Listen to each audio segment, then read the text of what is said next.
All right, let's get right into it. You've seen this happen, right? You're looking up, you see a huge airliner getting ready to land, but instead of just, well, landing, it starts doing these big, slow circles. You might think, oh, great, we're delayed. But what you're actually watching is one of the most skillful and demanding maneuvers a pilot can perform. And today, we're going to figure out exactly why they do it.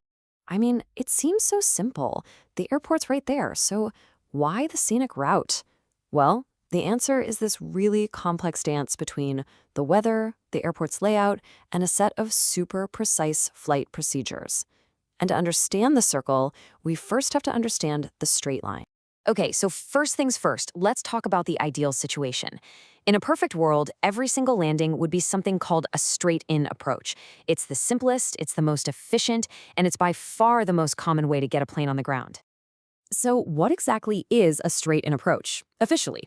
It's pretty much what it sounds like. The plane's flight path, which is guided by instruments, is already perfectly lined up with the runway, sometimes from miles and miles out. It's just a clean, direct shot to the runway. No fuss.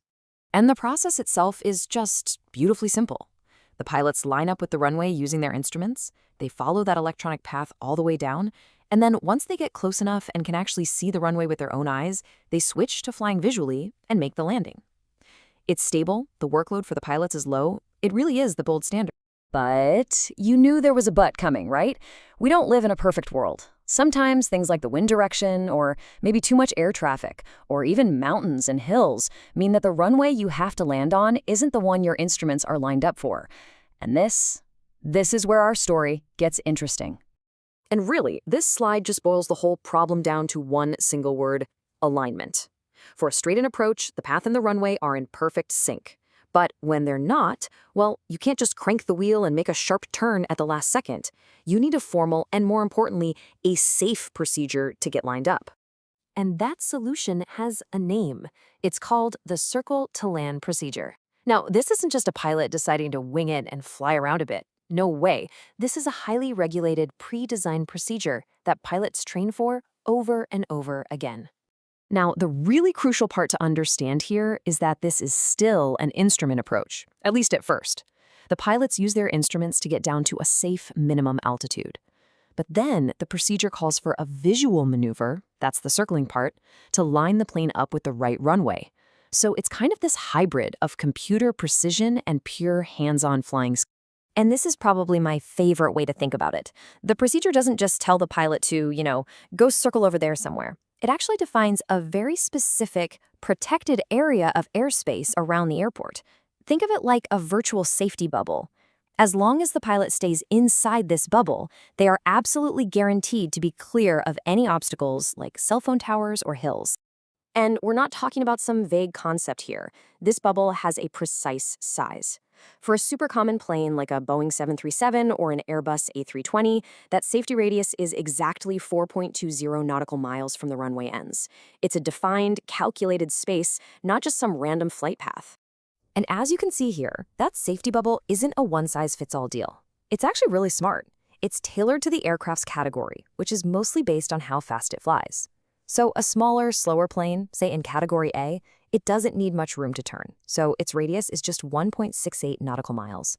But a bigger, faster jet in Category D needs a lot more space, over 5 miles.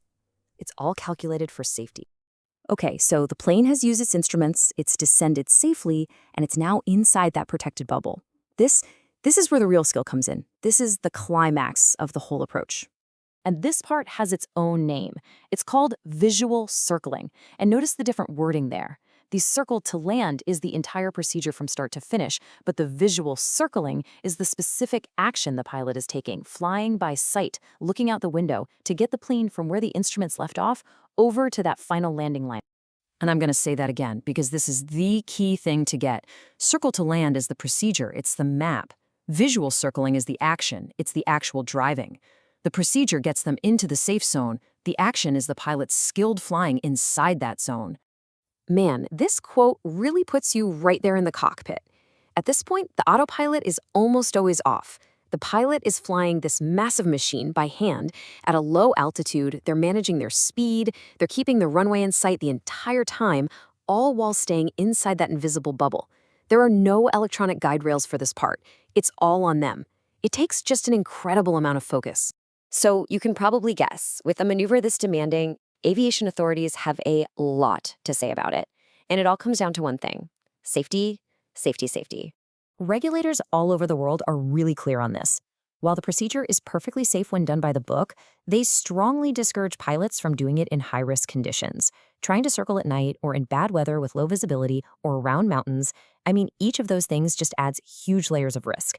That's why a lot of airlines have their own, even stricter rules about when it's allowed. So let's just put it all side by side. This table really sums up the whole thing perfectly. Look, they're both formal instrument procedures. But the big differences are in the amount of maneuvering required, who's responsible for making sure you don't hit anything, and ultimately the risk level. Straight-in is a guided path, minimal risk. Circle to land requires hands-on flying, it hands responsibility for obstacle clearance to the pilot, and it's just inherently a higher risk procedure. And that brings us right to the end. The next time you're near an airport and you see a plane making that big, sweeping turn before it finally lands, I hope you won't just see a delay. I hope you'll picture that invisible safety bubble in the sky, and you'll appreciate that you're watching a carefully planned procedure being executed with an incredible amount of focus, judgment, and pure old-fashioned flying skill.